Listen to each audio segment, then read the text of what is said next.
नमस्कार मंडळी, food with mamma मध्ये तुमचे स्वागत आहे. आज आपण खूप छान रेसिपी बनवत आहोत. काय बघून वाटतंय की नाही चॉकलेट मूस आहे. नाही नाही, चॉकलेट मूस नाही आहे, हा नाचणीचा शिरा आहे.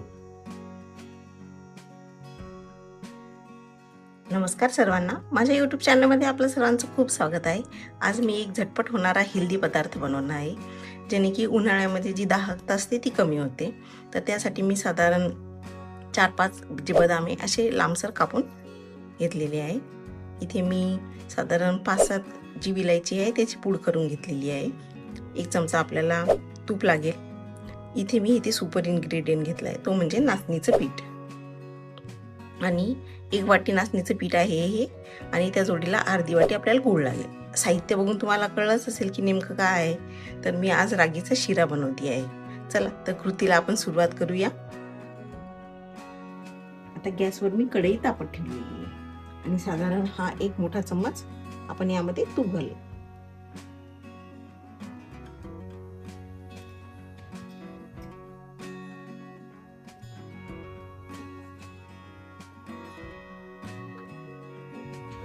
तूप चांगलं वितळू देऊया.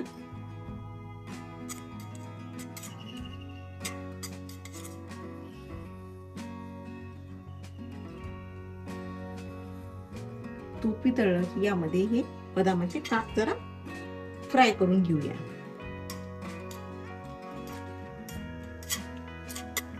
उन्हाळ्यामध्ये आपण नाचणीचे पदार्थ खाल्ले पाहिजे. भरपूर लोकांना नाचणी आवडत नाही, तर असे काही पदार्थ आपण बनवू शकतो जे की सर्वांना आवडतील आणि सर्व आवडीने खातील पण. तर बदाम जरा लालसर करून घ्यायचे.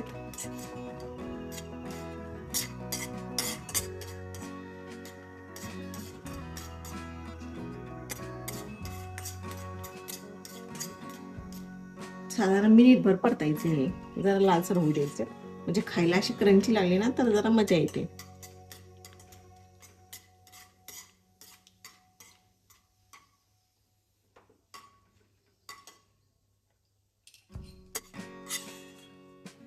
बघू शकता आता आपले जे बदाम आहे ती छान लालसर झालेली. मी काढून घेते आता सर्व.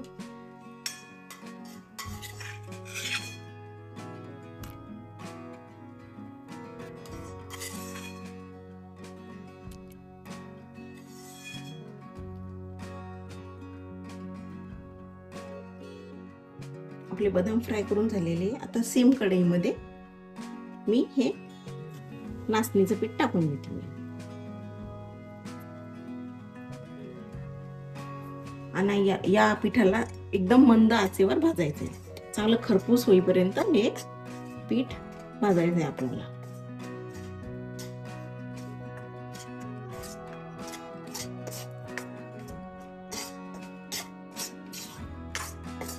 साधारण 5 ते 7 मिनिट लागेल.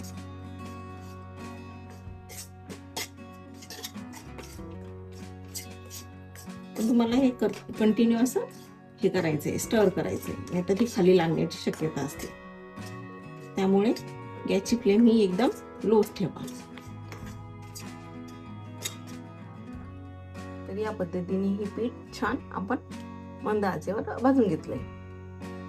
आपलं पीठ छान भाजून झालेले. यामध्ये मी साधारण अर्धी वाटी गूळ घालणार आहे. आपल्या कमी जास्त हिशोबाने जसं आपल्याला गोड हवं असेल तसं आपण घालून घेऊया. यामध्ये जरा गूळ मिनिटभर परतायचा, असा अर्धा मिनिट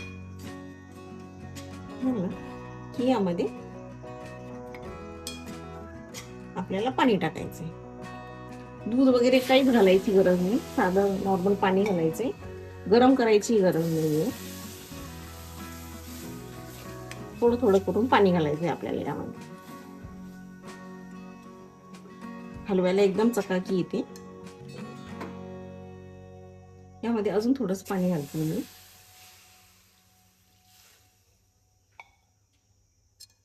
पाणी जरा भरपूर लागेल याला.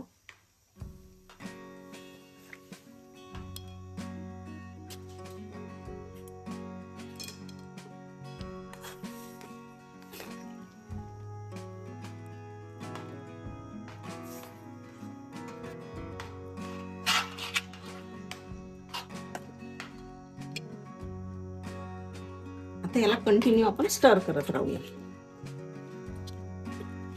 नाचणीच्या पिठामध्ये थोडंफार स्टार्च असतं, त्यामुळे ते खाली लागण्याची शक्यता असते. त्यामुळे आपल्याला हे कंटिन्यू असं स्टर करायचं आणि याच्या ज्या गाठी झालेल्या आहेत त्या फोडून घ्यायच्या.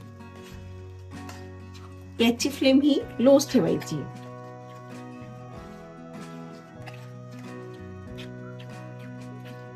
तुम्ही बघू शकता असा चांगला ग्लेस येतोय, चकाकी येते याला.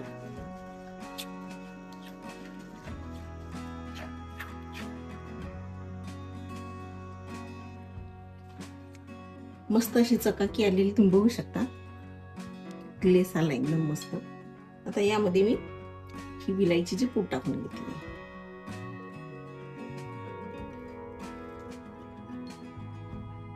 आणि जे आपण बदाम रोस्ट केले होते तेही यामध्ये घालून घेऊया आणि छान मिक्स करून घेऊया.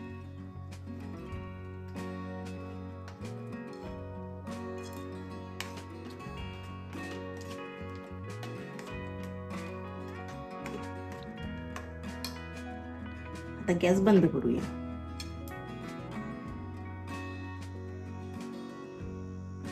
चला, आपला शिरा रेडी आहे. आता जरा बदामाच्या कापणी गार्निश करूया. काय बघून वाटतंय की नाही चॉकलेट मूस आहे? नाही, चॉकलेट मूस नाही, हा नाचणीचा शिरा आहे.